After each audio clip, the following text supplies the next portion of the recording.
Welcome to ஆச்சி சமையல். இன்னைக்கு நம்ம பார்க்க போகிறது கோகோனட் பால்ஸ் எப்படி செய்கிறதுன்னு தான் பார்க்க போகிறோம். இதுக்கு ஒரு தேங்காவை உடைச்சிட்டு இந்த மாதிரி பல்லு பல்லாக கட் பண்ணி எடுத்து வச்சுருக்கேன். இந்த தேங்காய்க்கு பின்னாடி இருக்க அந்த கருப்பு கலர் எல்லாத்தையுமே கட் பண்ணி எடுத்துடணும்.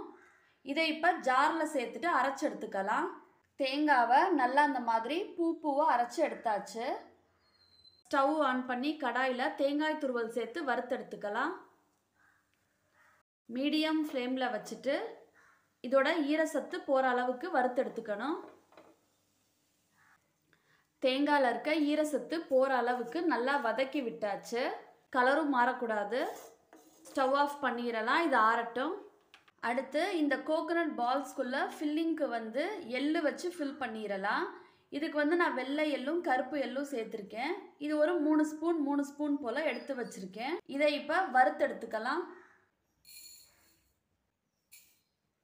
எள்ளு கருகிராமல் வாசம் வர அளவுக்கு வறுத்தெடுத்துக்கணும். எள்ளு நல்லா அந்த மாதிரி பொரிஞ்சு வந்துருச்சு. ஸ்டவ் ஆஃப் பண்ணிடலாம். இது ஆறின பிறகு ஜாரில் சேர்த்துடலாம். வறுத்து வச்ச எள்ளை ஜாரில் சேர்த்துட்டு 2 பல்ஸ் போட்டு எடுத்துக்கலாம். பல்ஸில் போட்டு எடுத்தாச்சு. இப்போ இது கூட இனிப்புக்கு தேவையான அளவு வெல்லம் சேர்த்துட்டு அரைச்சி எடுத்துக்கலாம். ஃபில்லிங் ரெடி ஆயிடுச்சு. இதை நம்ம இப்போ உருண்டையாக உருட்டி எடுத்து வச்சிடலாம். ஃபில்லிங்கை உருண்டையாக செஞ்சு எடுத்து வச்சாச்சு. இது இருக்கட்டும். வறுத்து வச்ச தேங்காய் நல்லா ஆறிடுச்சு. இது கூட நான் பிரிட்டானியாவோட பால் பவுடர் தான் எடுத்திருக்கேன். இது 2 பேக்கெட் போல் எடுத்திருக்கேன். இது கூட 50 கிராம் போல் பவுடர் பண்ண சீனி சேர்த்துடலாம். இது எல்லாத்தையும் நல்லா கலந்து விட்டுறலாம்.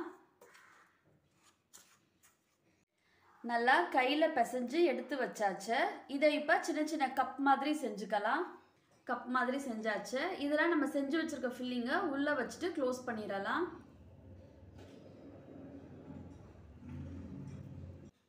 இந்த மாதிரி நம்ம வச்சுருக்க எல்லாத்தையும் செஞ்சு எடுத்துக்கலாம். கோகோனட் பால்ஸ் எல்லாமே ரொம்ப சூப்பராக ரெடி ஆயிடுச்சு. இதை ஒரு 10 நிமிஷம் போல் ஃப்ரிட்ஜில் வச்சுட்டு சில்லுன்னு எடுத்து சாப்பிடும்போது ரொம்ப நல்லாயிருக்கும். இந்த ரெசிபியை நீங்களும் உங்கள் வீட்டில் மறக்காமல் ட்ரை பண்ணி பார்த்துட்டு கமெண்ட் செக்ஷனில் எப்படி இருக்குன்னு சொல்லுங்கள். தேங்க்ஸ் ஃபார் வாட்சிங்.